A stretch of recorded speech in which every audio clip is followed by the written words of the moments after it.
আন্দোলন চলছে চলবে, শাস্তির দাবিতে আন্দোলন চলছে চলবে। প্রকৃত দোষীদের আড়াল করছো কার স্বার্থে স্বাস্থ্যমন্ত্রী জবাব দাও। প্রকৃত দোষীরা ধরা পড়ছে না কেন মুখ্যমন্ত্রী জবাব দাও। অবিলম্বে মুখ্যমন্ত্রীকে পদত্যাগ করতে হবে। অবিলম্বে এই ঘটনার পরিপ্রেক্ষিতে মুখ্যমন্ত্রীকে পদত্যাগ করতে হবে। অধ্যক্ষকে নতুন হাসপাতালে আজকে অধ্যক্ষ হিসেবে নিয়োগ করা চলছে না, চলবে না। নতুন জায়গায় অধ্যক্ষকে স্থায়ী করা যাবে না, যাবে না।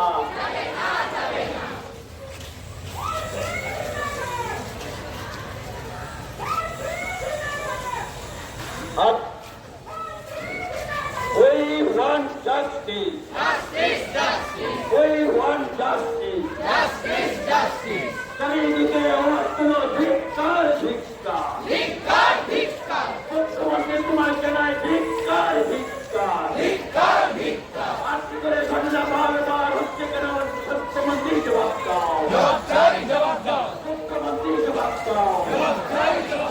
এই পরিবারে আন্দোলন চলছে চলছে চলছে প্রতিবাদ চলছে চলবে চলছে চলবে আন্দোলন চলছে চলছে চলছে চলবে।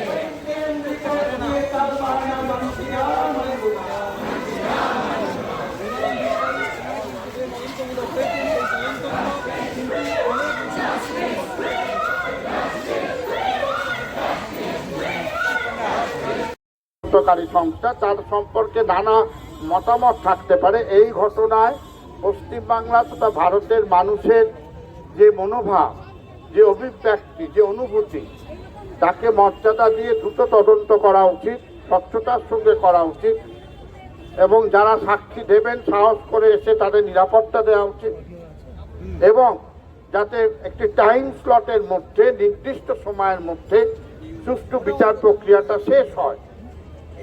আমরা 2007 সালে আমি ব্যক্তিগতভাবে রিজওয়ানুরের ঘটনা সংবাদ মাধ্যমে আসার পরে মামলাটা হয় এবং তারপরে সিবিআই হয়, আপনারা জানেন। 2007 সেপ্টেম্বরের ঘটনা আমি সাক্ষ্য দিয়েছি আদালতে এবং প্রাক্তন পুলিশ আধিকারিক সাক্ষ্য দিয়েছেন আদালতে 2022 সালে সেপ্টেম্বর বা অক্টোবর মাসে, এত বছর বাদে। এবং তারপরে আরও আমার যতদূর মনে আছে সিবিআই প্রায় 126 থেকে 27 জন সাক্ষীর নাম আছে, তার মধ্যে 3 জন অন্তত এই পৃথিবী ছেড়ে চলে গেছেন যারা সাক্ষ্য দিতে পারবেন না। এই যদি বিচার প্রক্রিয়ার হাল হয়, তাহলে তারপর ঘটনার পর ঘটনা ঘটেছে, তাহলে ন্যায় বিচারটা এলিউসিভ জাস্টিস হয়ে যায়, ন্যায় বিচারটা লোকে পায় না। এবং তারপর নানা খেলা থাকে, অআইনি খেলা থাকে, রাজনৈতিক খেলা থাকে। এমন কোনো শক্তিধর হয়তো ঘটনার সাথে যুক্ত পড়ে বেরোবে, তখন তাকে ছাড়ানোর জন্য, তাকে প্রোটেকশন দেওয়ার জন্য নানা খেলা শুরু হবে। ফলে আমাদের জীবনের অভিজ্ঞতা বলছে, যেটুকু আমরা মানবাধিকার আন্দোলনে এসেছি, আইনের পথে সবসময় চলে না, অন্য ধরনের খেলোয়াড় থাকে, তারা সে খেলা খেলতে পারেন। পিএম রিপোর্ট এলো না কেন? আধিকারিক জবাব দাও। পিএম রিপোর্ট এলো না কেন? পুলিশ মন্ত্রী জবাব দাও, স্বাস্থ্যমন্ত্রী জবাব দাও। আমাদের অত বস্তু হয়েছেন